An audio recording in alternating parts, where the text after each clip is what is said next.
চট্টগ্রামে বুদ্ধিজীবী দিবসে সূর্য সন্তানদের প্রতি শ্রদ্ধা জানানো হচ্ছে। সেখান থেকে সরাসরি যুক্ত হচ্ছেন সহকর্মী শহীদুল ইসলাম শহীদ।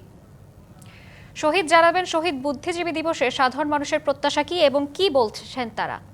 এই মুহূর্তে আছে চট্টগ্রামের পাহাড়তলী এলাকার যে বধ্যভূমি রয়েছে সেই বধ্যভূমি আমরা এখানে আছি। এইটা আসলে চট্টগ্রাম শহরের সবচেয়ে বড় বধ্যভূমি এবং এছাড়াও চট্টগ্রাম শহরে আসলে আরও কয়েকটি যে বধ্যভূমি রয়েছে সবগুলো থেকে আসলে পাহাড়তলীর যে বধ্যভূমিটা রয়েছে সেটাই আসলে সবচেয়ে বড়। এটি আসলে সংরক্ষণের অভাবও অনেকে এখানে বলছেন যে এটা আসলে সংরক্ষণের অভাব। এছাড়াও চট্টগ্রাম শহরের যে বধ্যভূমিগুলো রয়েছে সেগুলো সংরক্ষণের অভাব অনেকেই বলতে চেয়েছেন। আসলে আমরা দেখেছি এই পাহাড়তলী বধ্যভূমিতে সকাল থেকেই আসলে সর্বসাধারণ এবং বিভিন্ন যে শ্রেণী পেশার মানুষজন রয়েছেন তারা এসেছেন এবং তারা এসে যে জাতির শ্রেষ্ঠ সন্তান রয়েছেন তাদের আসলে ফুল দিয়ে তারা আসলে তাদের প্রতি শ্রদ্ধা নিবেদন করতে আমরা দেখেছি।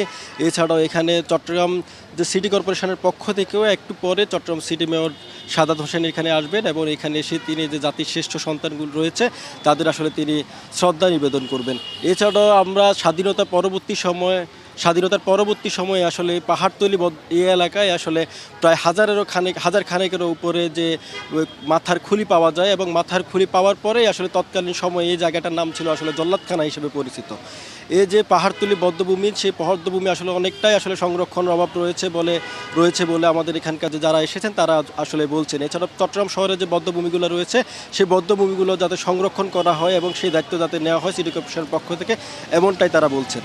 চট্টগ্রামের পাহাড়তলী বধ্যভূমি থেকে এই ছিল আমার কাছে থাকা সবশেষ খবর। ধন্যবাদ আপনাকে।